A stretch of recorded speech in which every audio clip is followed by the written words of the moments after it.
Uganda ey'enkya. Thank you very much, Right Honourable Speaker.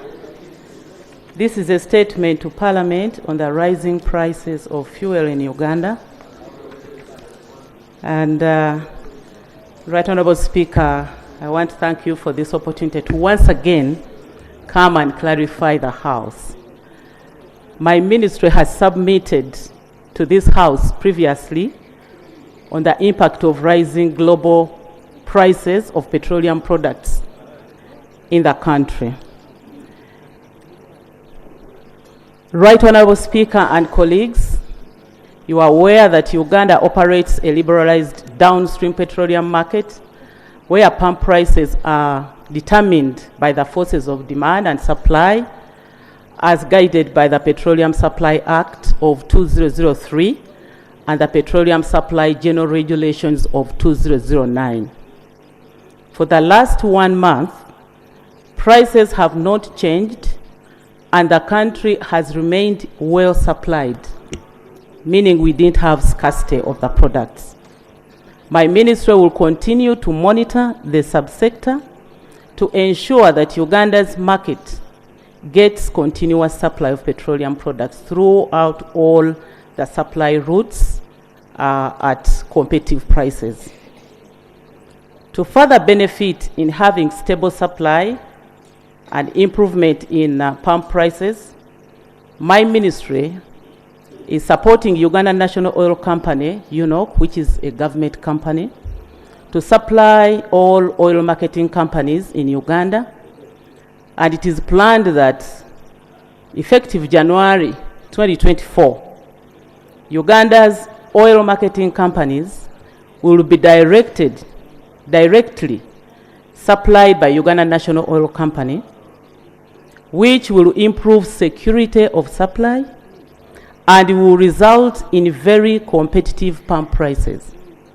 Colleagues are aware of the system that we go through, the open tender system in Kenya, where at times Kenya chooses to allocate products destined to Uganda to their own local companies. So we want to come out of this. And I will bring an amendment of the Petroleum Supply Act to support the Uganda National Oil Company in this endeavor next week. Right Honourable Speaker, Uganda's pump prices compared to Tanzania and Kenya are as indicated in the table below. The retail pump prices comparisons as of 25th of October 2023. On the regional comparison of fuel pump prices per litre of petrol and diesel. That table has figures, for example, on petrol. If you look at Tanzania, in Tanzanian shillings, that is 3,281. At Mombasa, cost is 214.30. At Nairobi Central is 217.36. And at Eldoret Western is 217.12, and Mandera at Northern at 231.36. Then in Uganda, Kampala, in Ugandan shillings, that is 5,400, and that's for petrol. And for diesel, 3,448 at Tanzania, and then at Mombasa is 202.41, Nairobi is 205.47, and Eldoret is 205.65, and Mandera is 219.47, and then in Uganda, diesel is at 5,000, and I've indicated the exchange rate, and I've also changed it to the figures below. That is for premium, 4,922 in Tanzania, 5,743, Nairobi 5,825, Eldoret 5,819, and then Mandera 6,200. For Uganda, I gave you the figures already in shillings. which is 5,400. So you can compare 5,400 in Uganda, in Tanzania 4,900, in Mombasa 5,700. And I've also indicated for diesel. Tanzania is 5,172, while Uganda remains at 5,000. So these are the comparisons I have indicated to the prices as they stand. So, Right Honourable Speaker and colleagues, just to encourage you to watch the prices as they are determined globally, but Uganda suffers more because of the Kenyan system. And government is not going to look on to come and lament all the time when we have powers to amend our law so that we empower Uganda National Oil Company to do the direct importation so that we don't suffer the many layers that the Kenyan government puts in place. I beg to submit. Thank you.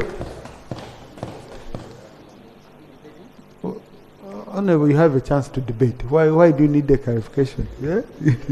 Honourable colleagues, we have two statements that are closely related. Okay? So, in the interest of time and having a debate where we shall not repeat ourselves, let's have the next statement and then we have one. Statement 4.3, statement on the status of oil and gas projects in the country. Honourable Minister. Thank you very much, Right Honourable and colleagues. Statement to Parliament on the status of oil and gas projects in the country.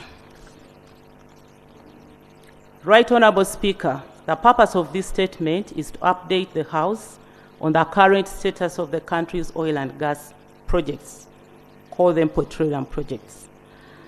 As mentioned in my previous statements, Uganda's Albertine Graben is a mature oil and gas province that has 9 production licenses issued to Total Energies EP Uganda BV, China North Offshore Oil Company, CNOC, Uganda Limited, and the Uganda National Oil Company Limited, UNOC. Right Honourable Speaker and Members of Parliament, the Ministry of Energy and Mineral Development is leading the formulation of a comprehensive national petroleum policy following the review of the National Oil and Gas Policy of 2008 and Energy Policy of 2002 to address the entire petroleum value chain and emerging issues. The new policy will create a conducive environment for faster and efficient exploration, development, production, and commercialization of discovered resources and utilization of petroleum products in the country, while acknowledging the energy transition initiatives. So we plan to conclude the policy before end of this financial year. On exploration, Right Honourable Speaker and colleagues, in the effort to increase our resource base, we issued exploration licenses to Armour Energy Limited over the Kanyuataba area, Oranto Petroleum Limited over the Ngasa Shallow and Deep in 2017, and more recently, 2023, we issued exploration license to Uganda National Oil Company over the Kasurubani block and DGR Global over the Turaco block. My ministry is also increasing efforts to explore for more petroleum areas in new basins, such as the Moroto Kadam Basin, where oil seeps have been identified on the surface, Choga and Hoima basins. We do still have potential in those areas. So on the development and production, Right Honourable Speaker and members, the drilling of development and production wells was launched on the 24th of January 2023, not 2024, at the Kingfisher field by His Excellency the President of the Republic of Uganda, witnessed by Her Excellency the Vice President, among others. Development and production drilling for the Tilenga project also commenced in June 2023. A total of 11 wells have been drilled, 8 in the Tilenga area and 3 in the Kingfisher area.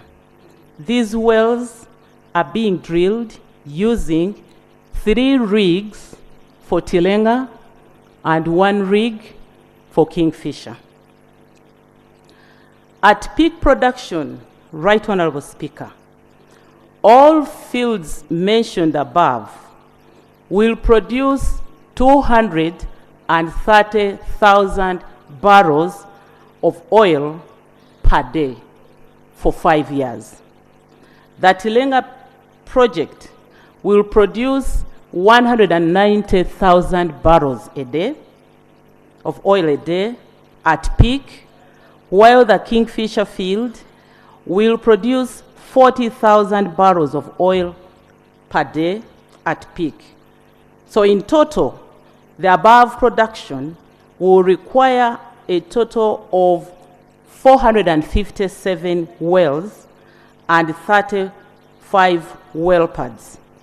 Right Honourable Speaker, out of the 457 wells, 426 will be for Tilenga, while 31 wells will be for Kingfisher.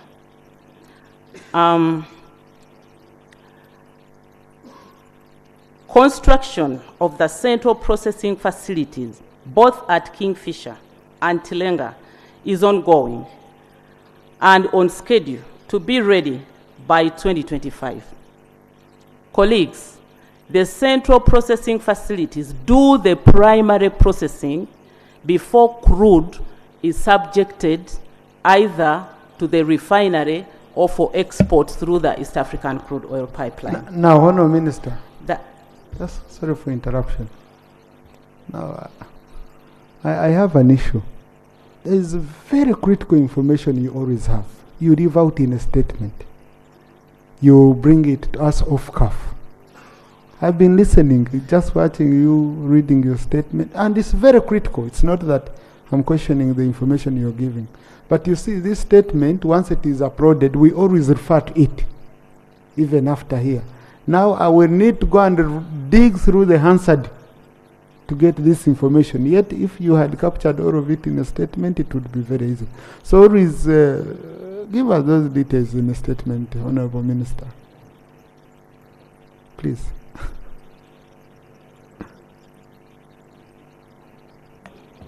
Most obliged.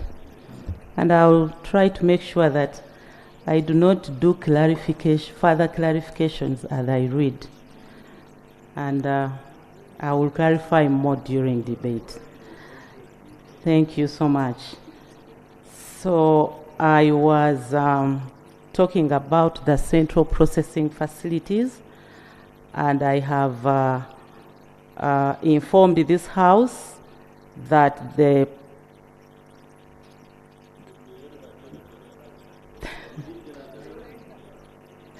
yes, the Tilenga's 190,000 barrels of crude oil capacity, central processing facilities which is under construction is currently at 33% complete, while the Kingfisher's 40,000 barrels everyday capacity, the central processing facility is under construction and is currently at 12% complete.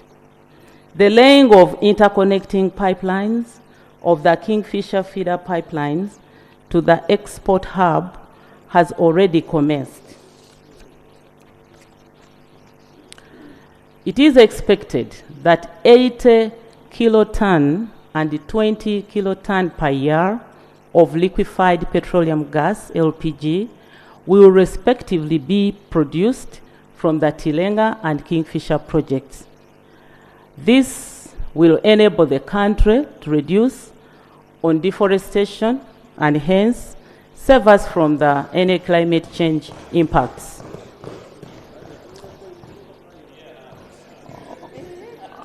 On the refinery project, Right Honourable Speaker and colleagues, government is taking forward the development of the 60,000 barrels per day of refinery in Kabale, Hoima district. I will be announcing the winning bidder for the refinery project soon after the project framework agreement with Alberta and Graben Energy Consortium expiring in June. The next one is to announce the winning bidder. Yes. Regarding the refined products pipeline project that traverses 6 districts over a distance of 213 kilometers from Hoima to Mpigi, land acquisition process is currently ongoing and it is at 74%.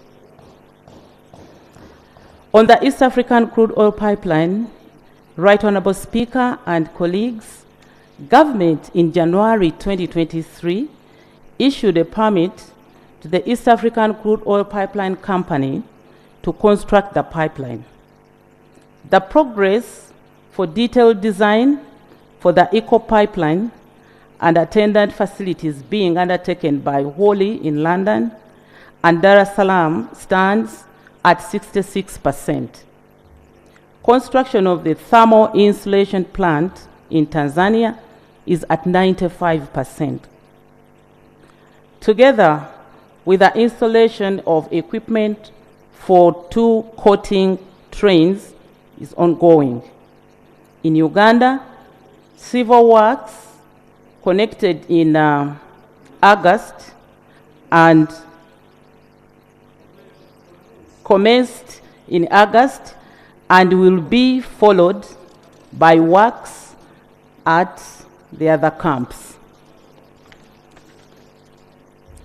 The Resettlement Action Plan, RAP, for affected persons within the 10 districts where the East African Crude Oil Pipeline crosses is also ongoing, and approximately 94% of the affected persons have consented and signed documents, while 88% of the affected persons who opted for cash payments have been cleared and paid. The ministry and companies and key stakeholders are attending to grievances associated with land acquisition process. In conclusion, Right Honourable Speaker and members, government and its partners are working tirelessly, and I am happy to report that we are on track to have the first oil by the end of 2025. I thank you, colleagues, for your continued support, and I would like to invite the Right Honourable Speaker and colleagues to come on the ground and see what I have told you in this document. You will always be very welcome, Right Honourable Speaker. Thank you. For the wonderful report you have presented in this August House. Thank you very much, Honourable Minister. Right Honourable Speaker, I'm a proud Ugandan. And when I traveled to Saudi Arabia, the Arabs there told me one particular thing that interested me to love Uganda more than I already did. That Uganda is a rich country. And Uganda in the 1959 used to feed them, the Arabs.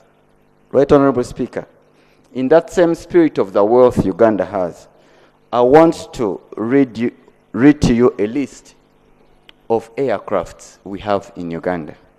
Uganda Airlines has 6 fleet of aircrafts. UPDF has about 12 MI. Please, Honorable, the source? The source is from Wikipedia, and No, it's public please. knowledge. No. You've started now listing our classified. Right, Honorable Speaker, this is public knowledge, and Please, it's on. Just you can submit without making Honorable Chweru uncomfortable. Right, Honorable Speaker, there are Ugandans who own private jets. And Honorable Minister, in the statement, you spoke ably about fuel price, but you forgot to mention jet oil prices.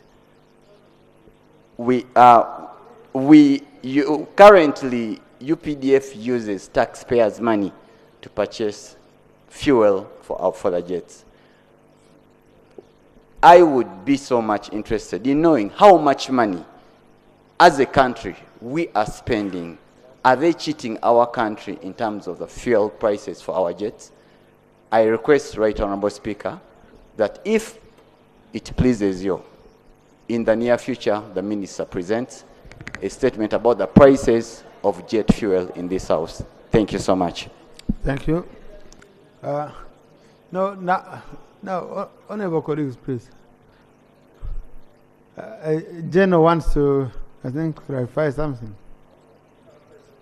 Yeah. We take advantage.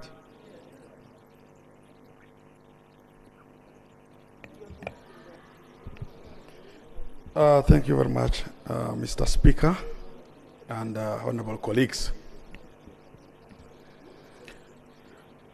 I'm going to talk about fuel prices.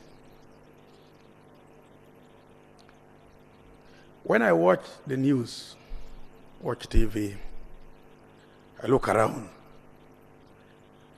I see the kings of the world are mobilizing for war, not for peace.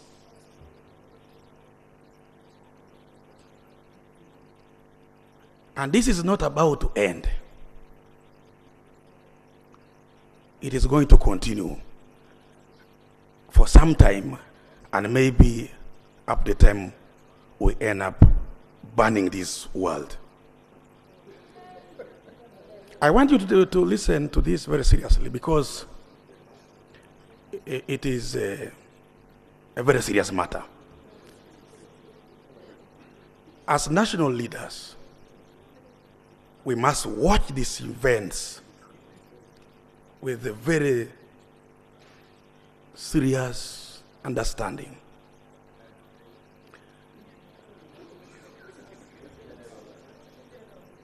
Right Honorable Speaker,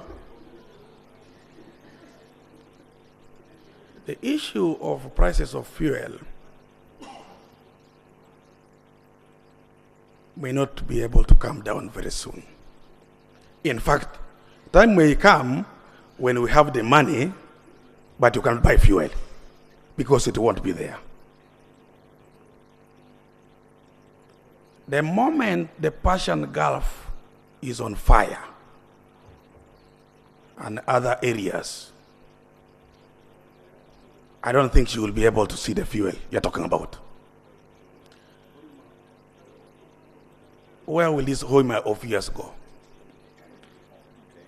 First of all, the money you're using for trying to get fuel out of Hoima is not your money.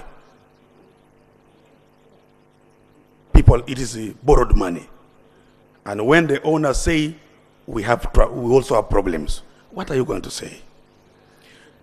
I would look at us starting to think about, if you don't know how to ride a bicycle, you start learning on how to ride a bicycle. This is not business as usual. This is a very different world. We are not in the 20th century.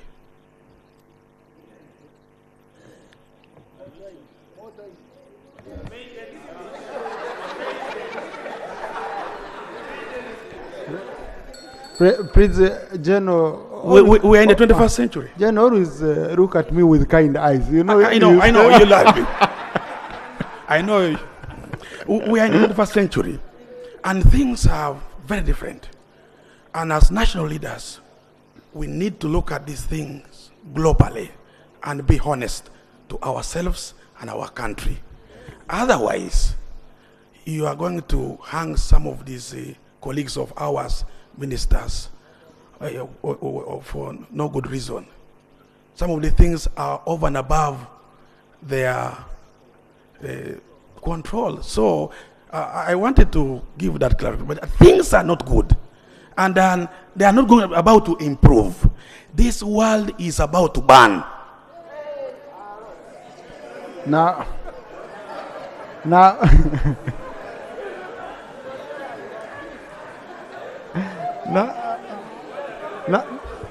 honorable colleagues,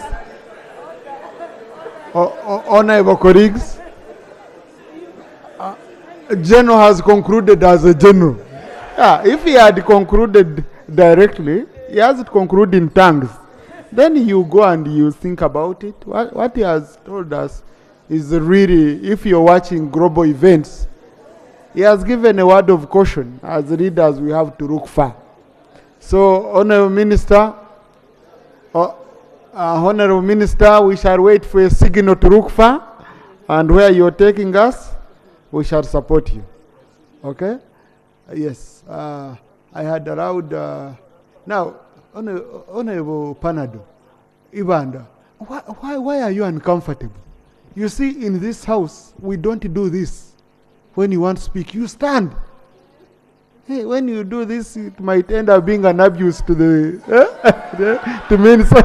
You hey, please. Here, when you want to speak, you stand. Thank you very much, Right Honorable Speaker, for allowing me to stand. On standing, you don't need my permission, but continue. Thank you very much. Madam Minister, thank you very much for the statement. But when the consumer listens to your statement, one can easily think that the kind of life we are living in East Africa is almost the same, because you compared petrol prices in Kenya, in Tanzania, and Uganda, but you didn't compare the prices of essential commodities. Yes, it is also important, because the price of fuel affects the prices of other commodities. It is also important to compare both, so that when we find a difference, we come up with a solution, so that our local people are also able to survive. Because as I speak, we have Ugandans who cannot afford a piece of soap. They can spend 6 months without washing clothes, without washing dishes, because they don't have money. We have those people, yes. We have those people in Uganda who are still suffering. They cannot afford the price of soap, the price of sugar and everything. So if we try to compare prices of fuel with prices of other essential commodities, there we can be able to see whether we are living a similar kind of life. Thank you very much. Thank you. Maybe for my macroeconomists, like, I think you can try to summarize the issues of 20 people. Issues are many, so try to summarize. First of all, thank you so much, Right Honourable Speaker and colleagues, for your submission. You've improved my statements. The first statement was on the rising prices of fuel in Uganda. And Right Honourable Speaker, I concentrated on the causes of the rising prices and what government is doing. And what government is doing is that we realize that we do not have a law that will allow the minister or a government company to come in and mitigate the problem. In summary, I am saying that the law I am bringing, which is going to be a bill amending the Petroleum Supply Act of 2003, which Cabinet has passed this Monday. And Right Honourable Speaker, you also raised a concern about timelines, that you will be going for recess, and yet we've given a deadline of January 2024 to Kenyan government, because the president sent me to talk to President Ruto about this new policy directive. And we want UNOC to be able to nominate, so that beginning January, we will not be going through the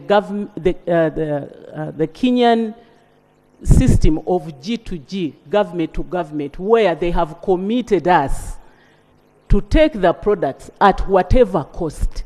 So we want to run away from that. And therefore I want to plead that all the questions that have been raised regarding that act, that amendment bill which I'm bringing, be reserved and wait until the bill is put before Parliament, first reading, and then the committee, and then we discuss the report.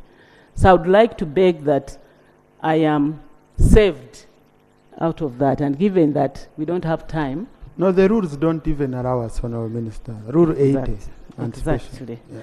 Then that leaves me with the second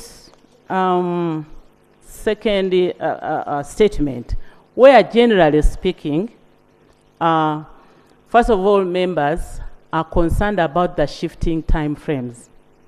You talked about 2023 to see first oil. Then you talked about May 2025. Now you are talking about end of 2025.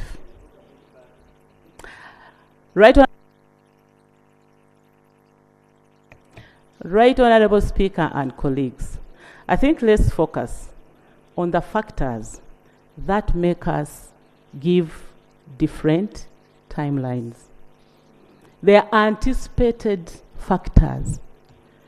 You are all aware of the bad campaign against fossil fuel development that has been going around in the world. And we have been countering, and I'm happy to note that the world is now calm. And we are moving on with our developments upstream, midstream, and downstream. They are financing institutions that announce that they are not going to put any money, they are not going to finance anything to do with fossil fuel development. They are there. So we had to move around to make sure that, first of all, we tell the world that it is unfair and just to think that Uganda will move with the rest of the world on energy transition. Because we are not starting from the same point. We are starting from darkness. They are starting from this light. We don't have even light. So to tell Uganda not to develop our petroleum resources is unjust. The world has had that. And God is the fairest. The world is suffering now insecurity of gas in America, in Europe, and they've gone back to using coal. Where is the audacity you have to tell Uganda not to develop our petroleum resources? So those are the factors that have made us to delay on announcement of the final investment decision. So we anticipate that if we get the FID announced for midstream, we will be able to fast track these infrastructures. And also there is a colleague who asked about funding. I think was the first person to ask a question, Honorable Seko. And his question was pertinent. The funding of EACOP, East African Crude Oil Pipeline, has faced challenges because of the NGOs and civil society organizations that have been decampaigning the development. So these are the factors that are making us to shift the deadlines. But as I speak now, Right Honourable Speaker, as I've told you, upstream development is going on very well. And I wouldn't like my colleague to fear that because we have 457 wells to drill, only 11, 8 from Tilenga and 3 from Kingfisher. No, the drilling started this year. And the good thing is that those who are in charge of drilling, they are shareholders together with government. So those who are in charge of ECOP, we are also shareholders. So we are in it together. And the financing is based on 60 to 40, equity and debt. We can't run away from debt. So I want to stand here and promise that if we are to go by the current situation, we are sure that by 2025, the wells will have been reached. And there is no way you can pull out crude oil when there is no storage for it. The central processing facilities are within the developers. Tilenga has one, Kingfisher has one. They know that it is important to drill, but when you are ready that, the primary processing will be done. So this is not about the neighbor helping you. You are the one in it.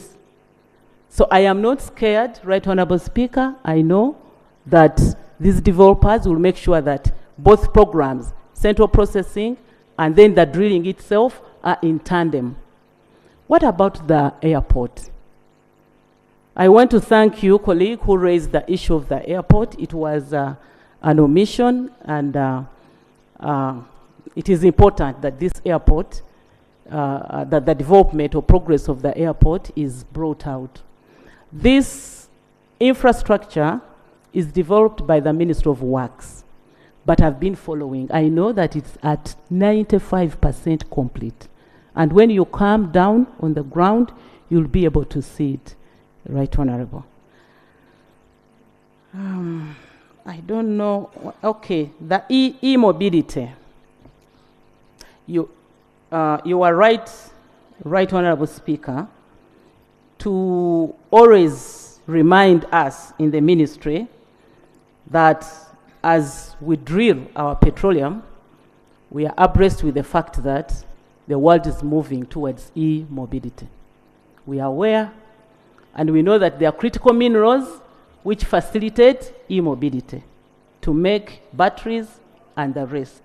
That's why we've come with laws to ban exportation of unprocessed minerals. We have piloted on this. We have border borders, which are electric border borders, and we have a filling station in Busega, in Kampala, where these border borders are filling. And we are also planning to see how we can help the refugees to also reduce on the fuel, the border borders which use diesel, because refugees are in queer situation and they sell diesel in bottles. So we want to see how the World Bank project can help us to do that. So we are trying to align ourselves with the e-mobility. And you know what Chira Motors has done. And so in the nearest future, we will first of all enhance the policy so that we don't let people again suffer. You remove the border borders which use fossil fuel, yet you are not ready with the e-mobility. I try to summarize, but I promise that where I have been found not to have given information like on the local content, it is a wide thing to give you information on how many Ugandans have gotten the jobs, how much are we expecting. I have written down all the questions. I'll be able to pluck out where I've not given information so that I continue interacting with my people. I want to end by thanking you so much for your support, colleagues, Right Honorable Speaker, and may God bless you. Thank you. Thank you, Honorable Minister. Honorable Minister, when you get ready, I think. Nenyongera okujjukiza nti gwe eyetaaga of course abagenda okusigira langi mu ggwanga Uganda ali mu kibuga Kampala ali eweru eggwanga nenga business zo zikolera mu ggwanga Uganda osobola okwekwata banafa ba Ebenezer Painters basanga mu kibuga Kampala era baso okubeera nga basiga ekizimbe ky'olangi okwetoola eggwanga Uganda wonna ojja kubeera nga owuliziganya n'omukulu Lule Joseph ku namba z'essimu ezo okubeera nga mukwatagana bulungi nnyo asiga ekizimbe kyo langi egenda okusikiriza buli muntu ekuweesa ekitiibwa ekizimbe kikuweesa ekitiibwa olwa appearance saako n'okuwa look oba face ekizimbe kye kigenda okuteeka bizinensi yo ku mutindo ogw'ensi yonna beba Ebenezer Painters. Brand Pro Property Services Uganda Limited, omukulu Ivan yantegeezezza nti mu abali e Dubai, yes, estate sales zolaba butereevu nnyo ziri available. Osobola okubeera nga naawe alinamu ku ssente oba ng'oyagala lyesi ogenda maaso okukolera emirimu gyo eweeru w'eggwanga naye mu Dubai n'ensi endala nga UK, USA, saako ne India sofa osobola okubeera nga ofuna ennyumba, yes, saako n'ebintu ebigwa mu kkowe erya real estate mu ggwanga Uganda. Osobola ofuna ploti oba ettaka wonaakolera emirimu gyo, business oba okulima oba okulunda n'ebirala byonna. Era ojja kubeera nga obeekwata Brand Property Services Uganda Limited na buli kimu ekyekuusa ku nsonga ez'ettaka ojja kubeera nga obeekwata. Weetaaga musaveya, weetaaga ki, buli kalonda yenna agwa mu kkowe erya real estate ojja kubeera nga beekwata Brand Property Services Uganda Limited. Uganda y'enkya.